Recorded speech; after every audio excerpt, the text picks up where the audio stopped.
주님의 이름으로 우리 서강 여러분들을 진심으로 축복합니다. 목사님을 사랑합니다. 예, 감사합니다. 우리 서로 인사하도록 하겠습니다. 인사할 때 하나는 빼고 사랑합니다. 말 잘합시다. 말 잘합시다. 예, 말 잘합시다. 예. 두 가지를 하니까 쉽죠? 예, 그렇습니다. 예, 오늘은 교만한 자의 결과와 성도의 말에 대해서 말씀을 드리도록 합니다. 여러분도 뉴스를 보셔서 잘 아시겠지만서도 대선에 나온 사람들 또 성남시의 그 대장동에 대한 이야기들이 분부하면서 그 말 때문에 많은 사람들이 고통을 받고 또 이렇게 사과를 하고 그런 모습들을 볼 수가 있죠. 특별히 우리 성도들은 이 땅에 살면서 하나님의 주신 그 입술을 통해서 하나님을 영화롭게 하고 하나님의 백성으로서의 본분을 다해야 되겠죠. 오늘 특별히 야고보서는 말에 대한 말을, 입술에 대한 말을 하고 있죠. 한 입에서 쓴물과 단물이 난다고 그랬습니다. 그러므로 우리는 그 복되고 아름답고 진실한 말을 통해서, 지혜롭고 사랑스러운 말을 통해서 하나님을 영화롭게 할 뿐만 아니라 상대방을 기쁘게 하고 즐겁게 하고 또한 소망을 주는 그런 자들이 되어야 되겠죠. 그런데 그 말을 통해서 하나님을 실망스럽게 하고 사람들을 기분을 나쁘게 만드는 그런 말을 하면 안 되겠죠. 자, 오늘 그래서 그 교만한 자의 결과 그리고 성숙한 성도의 말을 어떤 얘기를 할까라는 말씀으로 잠깐 동안 생각해 보고자 합니다. 미국의 존스 홈스킨 대학 병원의 멜칸슨이라는 의사는 신의 손이라는 별명을 가지고 있습니다. 왜 신의 손이라는 별명을 가지게 되었는가? 그는 모든 의사들이 포기한 4살짜리 악성 뇌종양을 수술해서 살렸고 그뿐만 아니라 머리가 3개, 몸이 하나이면서 머리가 3개인 아이를 이렇게 삼쌍둥이를 분리시키는 일에 성공했기 때문입니다.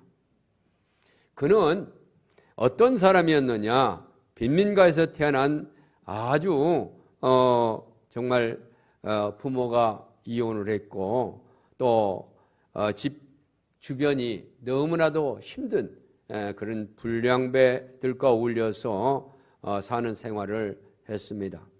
또 학교 다닐 때는 흑인이라는 이유로 따돌림을 당하고 또 성적은 아주 꼴찌였습니다.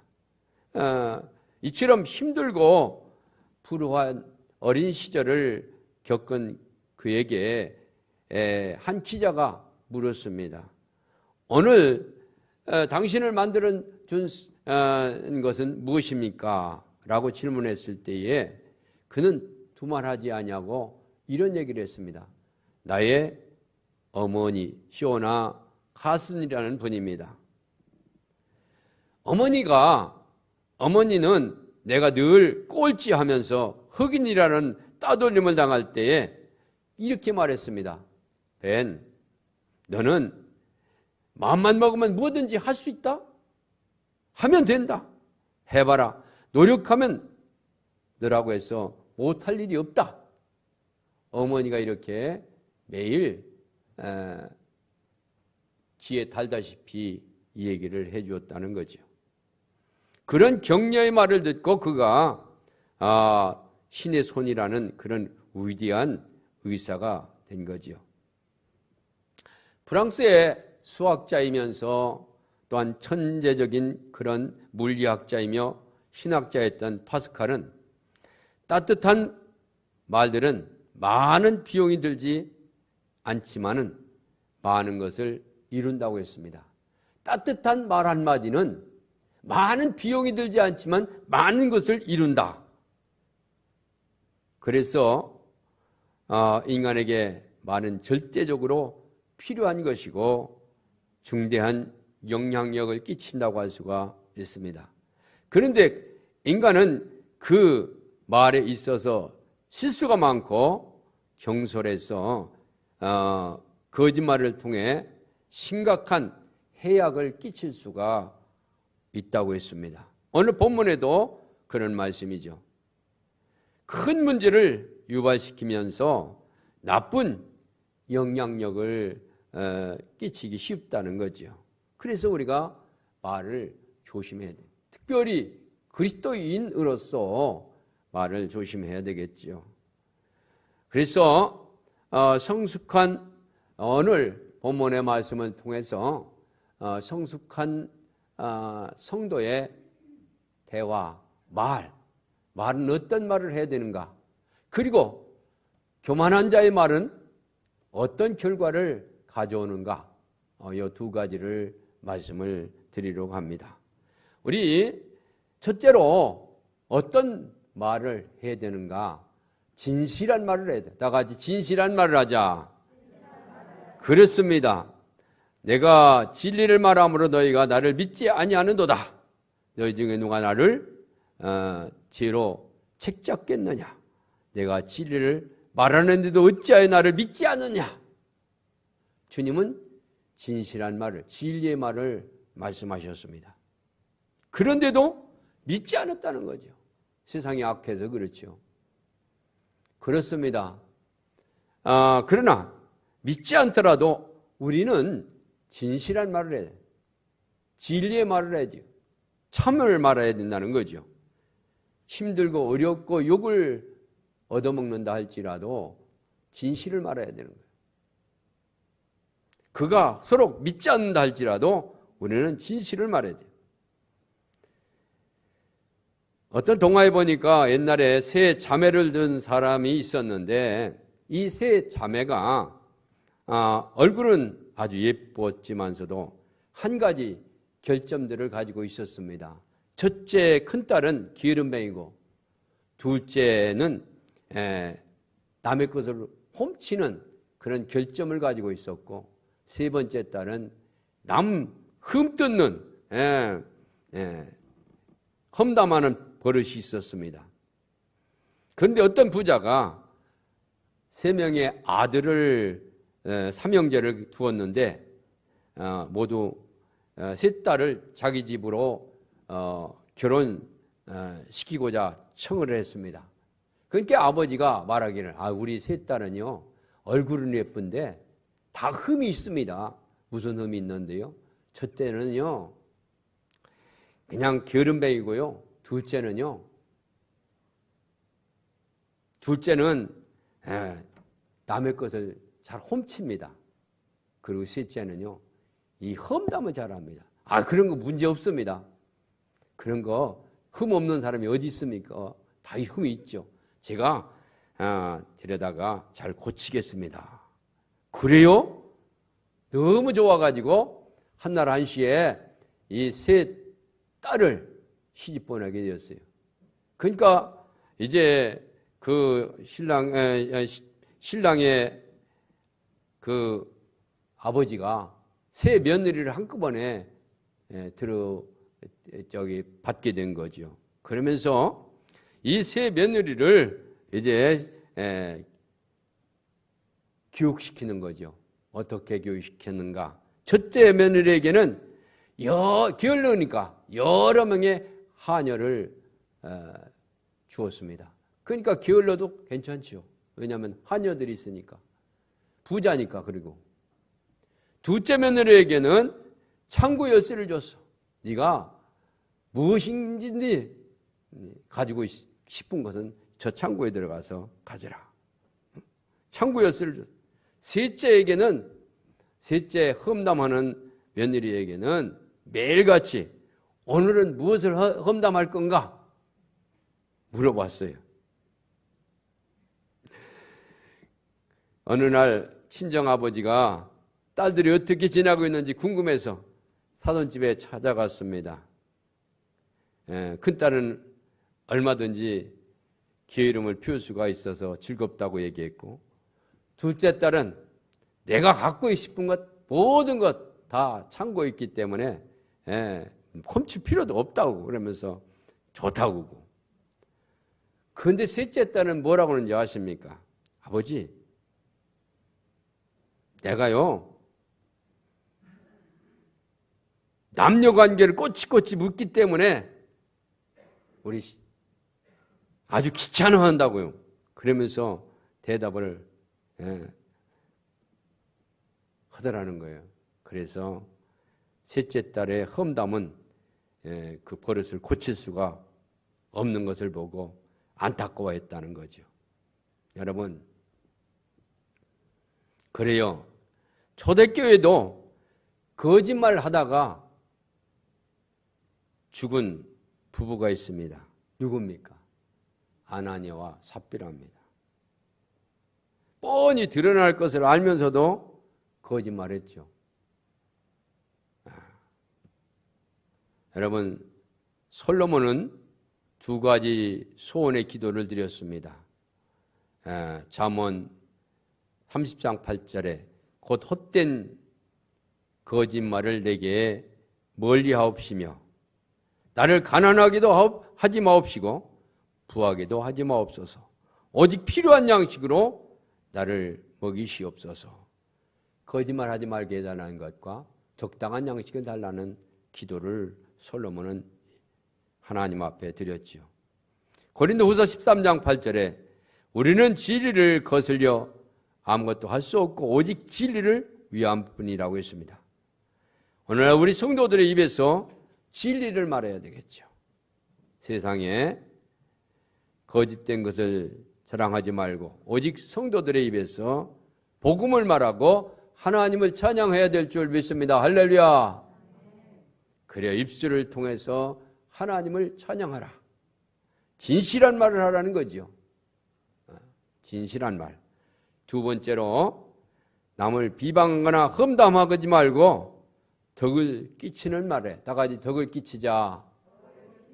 그렇습니다. 마태복음 12장 34절에 보면 어떻게 선한 말을 할 수 있느냐? 이는 마음에 가득한 것을 입으로 말하느니라. 말은 인격의 표현입니다. 말은 마음에서부터 나옵니다. 예수님과 제자들을 향해서 비난하는 바리새인들께서 주님께서 말씀하셨습니다. 살인은 한 사람을 죽이는데 험담과 비방은 세 사람을 죽인다고 했습니다. 그래요.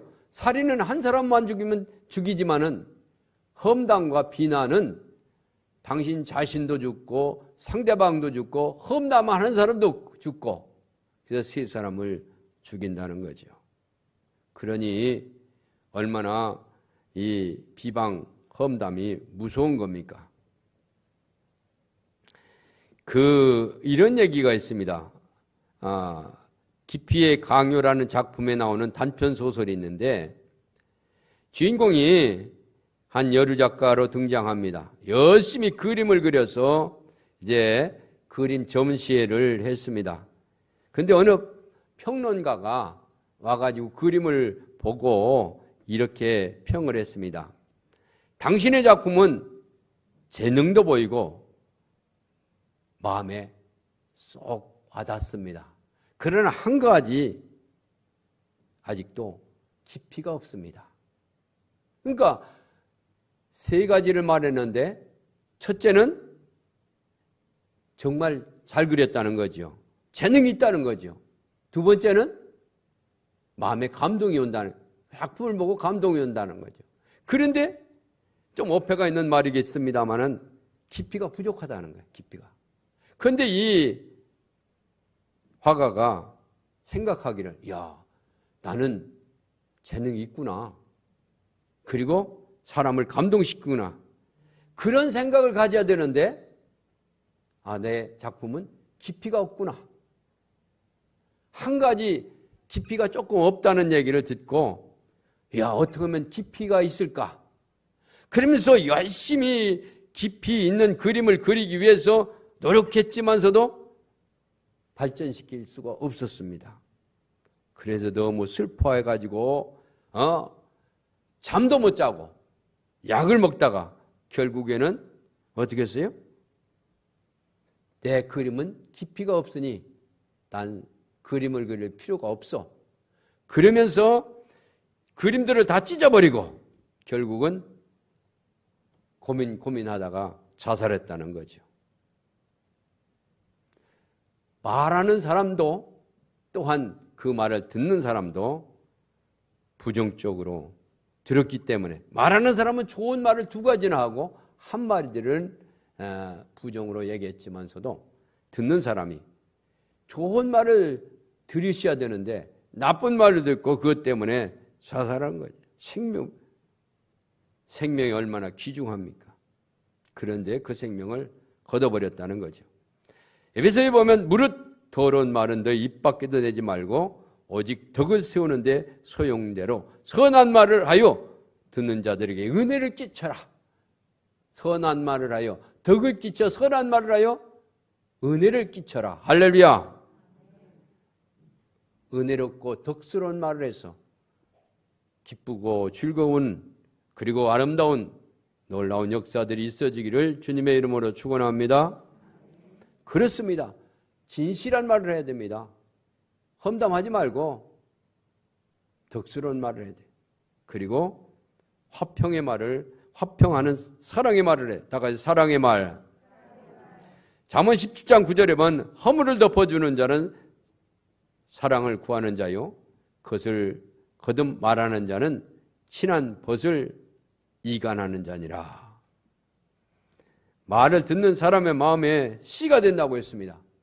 그래요. 그 말이 상대방에게 씨가 되어서 그 열매를 맺는 거예요.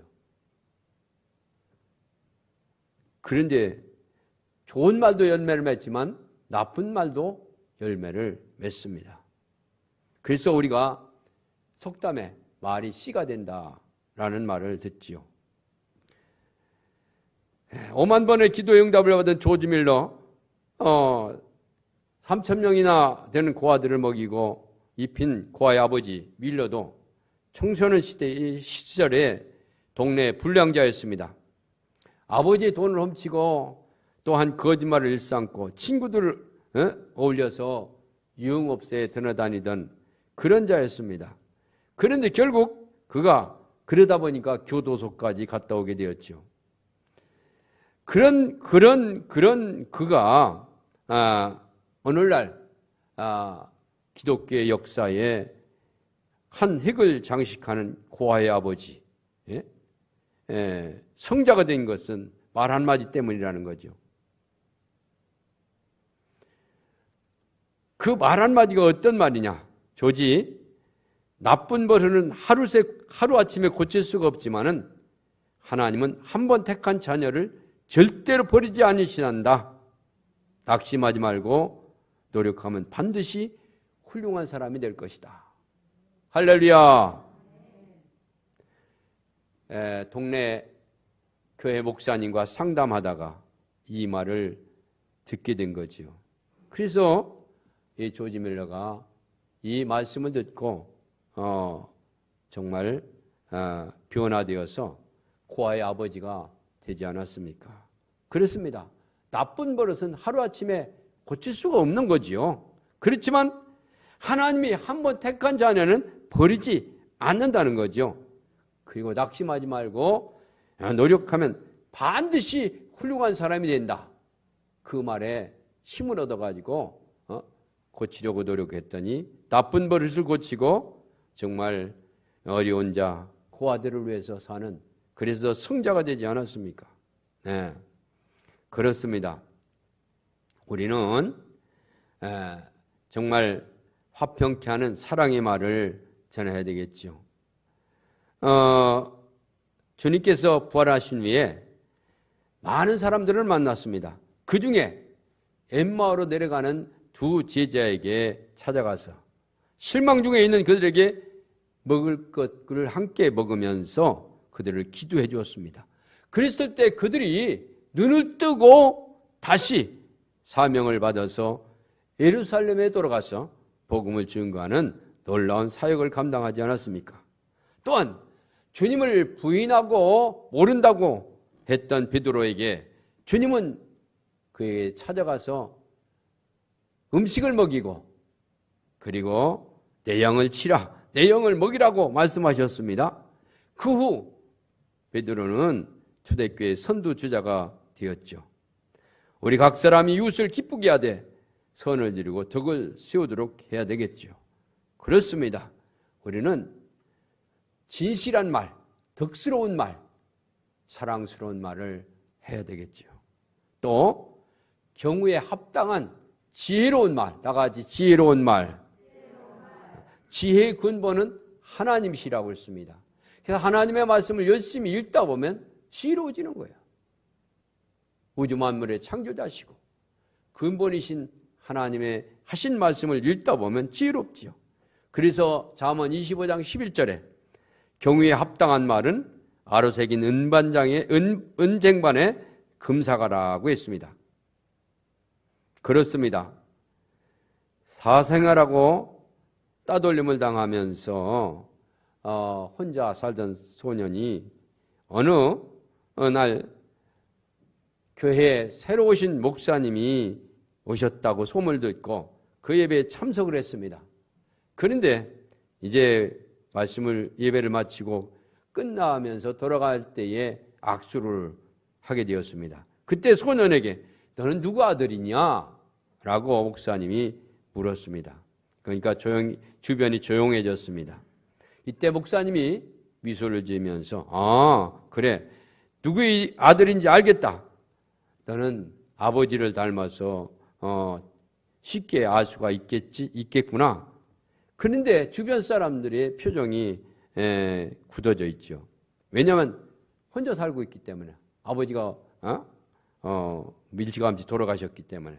그러니까 목사님이 눈치를 챘는지 너는 하나님의 아들이야. 내 모습을 모습을 보면 알 수 있거든. 그러니까 이 소년이 황당한 모습으로 나가는데 목사님이 등지에 대고 이런 말을 했습니다. 이제부터는 하나님 아들답게 훌륭하게 살아라. 이제부터는 하나님 아들답게 훌륭하게 살아라. 그 얘기를 해주었습니다. 여러 해가 지나고 그 소년이 테네시주 주지사가 되었습니다. 주지사는 벤 후포입니다. 후포가 말하기를 내가 하나님의 아들이라는 말을 듣던 그 순간이 바로 테네시주 주지사가 태어난 날이었다. 말 한마디에 너는 하나님의 아들이 되어라. 그 말을 할 때 자기는 그 말로 말미암아 테네시주 주지사가 되었다는 거죠. 잠언 18장 4절에 보면 명철한 사람의 입의 말은 깊은 물과 같아서 지혜의 샘은 솟구쳐 흐르는 때와 같으니라고 했습니다. 그렇습니다. 명철한 사람의 입의 말은 깊은 샘물과 같아서 지혜의 샘물과 같다고 했습니다. 솟구쳐 난다고 했습니다. 우리가 말하기 전에 3가지 황금문을 지나라고 그랬습니다. 언제가도 말씀을 드렸듯이 이 말이 참말인가? 이 말이 참말인가? 정말 이 말이 필요한 말인가? 그리고 이 말이 정말 친절한 말인가? 이 3가지 문을 통과하라는 것. 이것이 진정한 말인가? 참말인가? 이 말이 참말인가? 그리고 이 말을 정말 필요한 말인가? 그리고 친절한 말을 했다고 한다면 비련 없이 얘기를 하는 거죠. 말하라는 거죠. 걱정하지 말고 말하라는 거죠. 그렇습니다. 이 3가지가 확실하다고 하면 담대하게 결과를 걱정하지 말고 담대하게 말하라고 했습니다. 시편 141편 3절에 여호와 입술에 파수꾼을 세우고 내 입술에 의문을 지키소서. 그렇습니다. 우리는 이렇게 성도로서 하나님의 말씀을 비춰볼 때 말할 때에 진실한 말, 그뿐만 아니라 덕을 끼치는 말, 사랑의 말, 지혜의 말을 해야 되겠죠. 그런데 말할 때 사람들에게 교만스러운 말을 하면 안 되겠죠. 또 교만하면 안 되겠죠. 오늘 잠언 18장 2절에 보면 미련한 자는 명철을 기뻐하지 아니하고 자기 의사를 드러내기를 기뻐한다고 그랬습니다. 그렇습니다. 미련한 자는 명철을 기뻐하지 아니하고 자기 의사를 드러내기를 기뻐한다는 거죠. 그래서 교만하다는 거죠. 그러면 교만한 자에게 나타나는 일들이 어떤 것인가? 미련한 자는 자기 주장만을 합니다. 그러면 그 의견이 따를 수 없는 사람들이 있습니다. 그 의견에 동의하지 않는 사람은 따르지 않습니다. 그러니 어떻게 해요?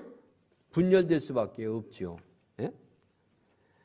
그래서 교만한 자는 공동체를 분열하게 만듭니다. 여러분, 모세가 이스라엘 백성들을 데리고 광야로 나오지 않았습니까? 광야는 얼마나 힘드는 겁니까? 철판 위에 달걀을 놓으면 달걀이 후라이팬이 되는 그런 뜨거움, 풀 한 폭이 나지 않는 그런 그 광야 같은 세상, 얼마나 힘듭니까? 그러니까 그곳에서 40년 동안 살다 보니까 얼마나 어려워요. 그래서 잡족들이 애굽으로 돌아가자고 했습니다.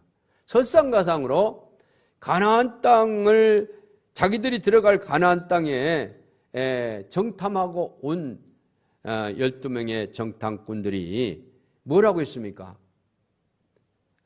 우리가 들어갈 땅은 아낙 족속이 살고 있는데 그들은 키가 크고 우리들은 메뚜기가 같고 그들은 무기도 있고 성이 초롱 성벽이고 도저히 갈 수가 없다는 거죠. 들어갈 수가 없다는. 그러니까 불만하게 되었죠. 그러나 여호수아와 갈렙과 모세는 아니다. 하나님이 분명히 약속하셨다. 그러니 가자. 두 의견들이 팽팽히 맞섰습니다. 어느 편도 양보하지 않았습니다. 솔로몬이 이런 사람들이고 한 말이 있습니다. 미련한 자는 명철을 기뻐하지 아니하고 자기 의사를 드러내느니라. 결국 하나님은 진 끝에서 불이 나와서 사람들을 타죽게 벌을 줬다고 했습니다. 그래서 이스라엘 진영에 하나님의 진노가 임할 때에 법궤에서 가장 먼 것부터 불이 임했다고 했습니다. 민수기 11장 1절 3절에 보면 법궤에서 먼 것부터 불이 나서 타죽게 되었다. 하나님을 멀리 떨어져 있는 사람들로부터 차례로 불이 임했다는 얘기입니다. 그러므로 우리는 하나님을 가까이 해야 될 줄 믿습니다. 할렐루야. 내 주를 가까이 하려 함은 십자가. 그렇습니다. 자기 고집만 부리고 교만한 사람은 하나님은 멸하십니다. 교만한 사람은 고집 부리면 분열이 일어납니다. 사람마다 목소리가 다릅니다. 태어난 것도 다릅니다. 사고 방식도 다릅니다. 그러기에 다른 의견이 나올 수밖에 없습니다. 다른 의견이 나오더라도 저 사람은 저렇게 생각할 수 있구나 인정해 줘야 되는 겁니다. 그런데 인정하지 않죠. 그래서 문제가 되는 거예요. 미국에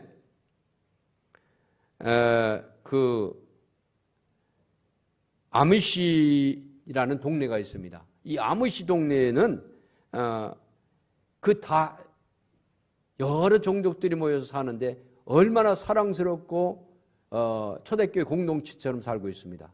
그 이유가 뭐냐면 달라도 틀리지 않다. 다 같이 달라도 틀리지 않다. 그 공동체의 모토가 달라도 틀리지 않다라는 모토를 가지고 살기 때문에 그들은 화합하고 하나 되어 초대교회처럼 살고 있다는 겁니다. 그래요. 달라도 틀리지 않다. 그런데 우리는 저 사람과 다르면 나 안 해. 그러고 나가버리잖아요. 그렇게 분리되는 거죠. 그래서 싸움이 되는 거예요. 미련한 자는 자기 주장만 하게 되고 그 공동체에 분열을 일으키게 된다고 했어요. 분열. 두 번째로 솔로몬은 지혜를 배척한다고. 다가 지혜를 배척한다. 그렇습니다. 교만한 말을 하면 분열되고, 그리고 교만한 사람은 지혜를 배척해요. 오늘 본문에 그러자는 미련한 자는 명철을 기뻐하지 않냐고. 배척한다는 얘기죠. 자기 의사를 드러내기를 기뻐하느니라. 미련한 자의 특징은 명철을 기뻐하지 않는 거예요. 자기 주장만 옳다고 합니다. 그래서 여러분 알다시피 사울과 다윗이 있지 않습니까? 사울은 왕이 되기 전에는 얼마나 겸손했습니까? 그런데 왕이 되고 나서 두 가지 교만해졌죠. 하나는 월권을 했습니다.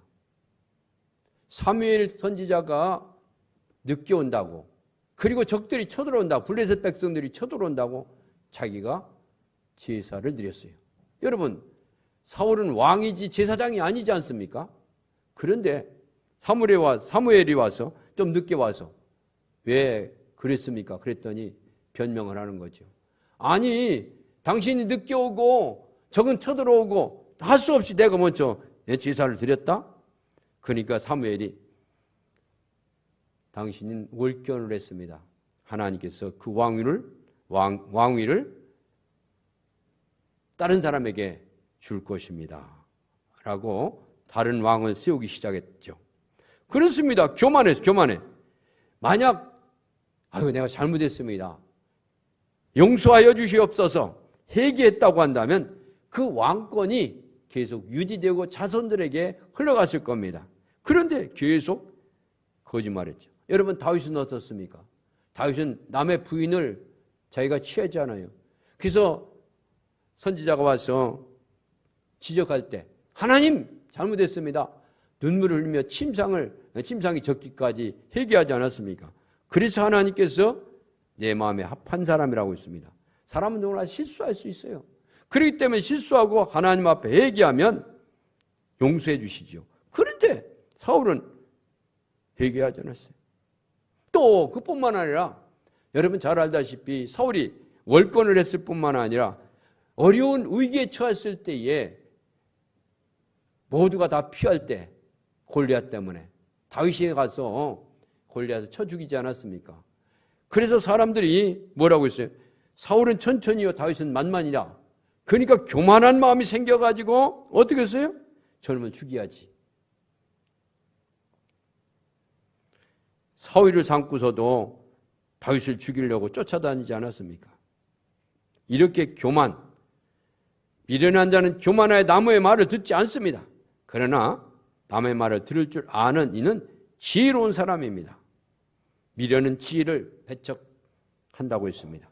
마지막으로 교만한 사람은 발전이 없어요. 다 같이 발전이 없다. 그렇습니다.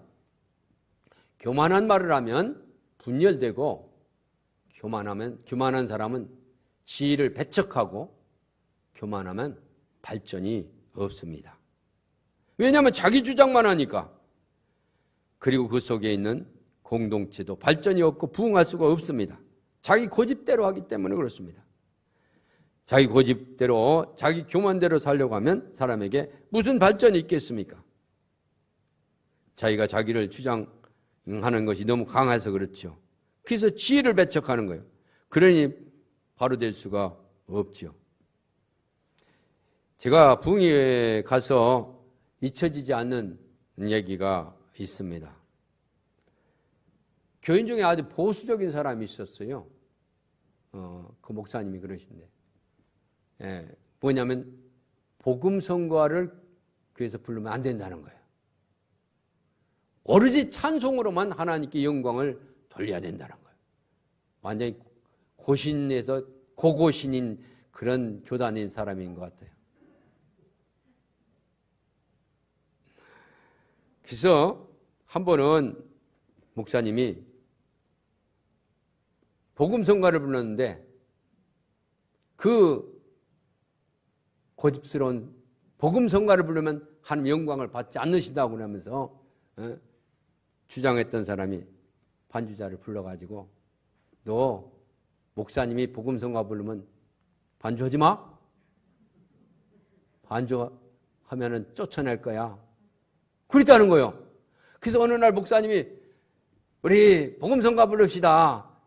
하나님 찬양, 예수님 찬양, 예수님 찬양. 반주가 안 하는 거예요. 그래서 예배 마친 다음에 왜 그랬냐고 했더니 그런 얘기를 했다는 거예요. 그러니 어떻습니까?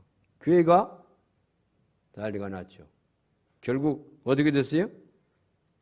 쫓겨갔지 뭐. 자기가 나갔지 뭐. 여러분, 발전이 없습니다. 교만하면 발전이 없는 거예요. 우리가 알다시피 천주교의 그 성찬 미사를 드릴 때 한 신부를 돕고 있던 소년이 그 실수를 해서 포도주 그릇을 떨어뜨렸습니다. 이때 쩔쩔매고 있는데 신부가 소리를 꽥 지르면서 이 엄청난 죄를 저질렀다 이놈아, 너 성찬 보조하지 마. 그래가지고 그 소년이 천주교의 발을 끊고 공산주의 대표가 된 사람이 누구냐? 유고의 대통령 티토 대통령입니다. 반대로 성찬식에 도시에서 성찬식을 할 때 이 돕고 있는 소년이 성찬식에 포도주 그릇을 떨어뜨렸어요. 그러니까 신부가 떨지 마라. 괜찮아. 누구나 실수한단다. 너도 훌륭한 신부가 되겠구나. 그래서 이 소년이 위로를 얻고 힘을 얻어서 유명한 대주교가 된 홈 신스턴 주교입니다. 똑같은 상황 속에서 위로한 사람과 또한 화를 낸 사람, 결과가 다르지 않습니까? 그렇습니다. 우리는 서로 용서하고 위로해야 되겠죠. 또한 남에게 맞추며 살고 그리고 희생하며 살아야 되겠죠. 우리가 언젠가도 말씀을 드렸듯이 시골에는 잔치하는 날 뭐예요? 돼지 잡잖아요. 지금은 뭐 다 잡지 않고 팝니다마는 그 유래가 된 이유가 있습니다. 어느 부잣집 딸내미가 결혼을 하는데 그 동물들이 회의를 했다는 거예요.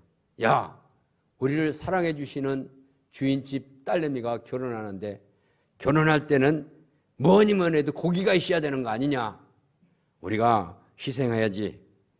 자, 우리 모이자. 그래가지고 소가 의장이 돼가지고 점잖게 얘기를 했습니다. 며칠 있으면 우리 사랑해주는 주인집 딸내미가 결혼하는데 잔치상에는 고기가 들어가야 되지 않을 건가. 그런데 누가 희생을 해야 되는데 내 생각에는 주인집에 이로움도 없이 그냥 놀고 먹는 동물이 죽는 것이 마땅하니까 어떻게 생각합니까? 그랬더니 동물들이 어서 다 박수를 쳤대. 그러니까 소가 말하기를, 의장인 소가 말하기를, 예, 나는요 일을 해야 됩니다. 밭도 가려야 되고요, 돈도 가려야 되고 짐도 나려야 됩니다. 할 일이 많아서 다음에 죽도록 하겠습니다. 그러니까 당나이가 나는요 우리 주인집 딸내미가 결혼하는데 태 갖고 가야 돼요. 그래서 나도 다음에 하겠습니다. 이때 개가 저는요 주인집 도둑을 지켜야 됩니다. 다 훔쳐가면 어떻게 해요? 그러니까 고양이가 애옹 하면서 나는요 우리 집 주인집 쌀, 보리 훔쳐가는 쥐들을 잡아야 됩니다. 그러니까 닭이 꼬끄그 하면서 나는요 주인집 종들과 주인을 깨우는 시계 역할을 합니다. 그래서 안 됩니다. 그러니까 돼지가 가만히 듣고 있다가 자기는 한 일이 없거든. 그래서 뭐라고 하는지 아세요? 늘 울어도 눈물 흘렀어. 이까 찬송을 부르면서 내가 죽겠습니다. 아주 재미난 얘기죠. 그렇습니다. 우리는 이렇게 남을 위해서 희생하고 살아가는 삶이 그리스도의 삶이죠. 교만은 패망의 선본자라고 했습니다. 교만한 자가 자기 주장만 하면 세 가지 일이 벌어진다고 했습니다. 첫째로 분열, 그리고 배척, 그리고 발전이 없다는 거죠. 그렇습니다.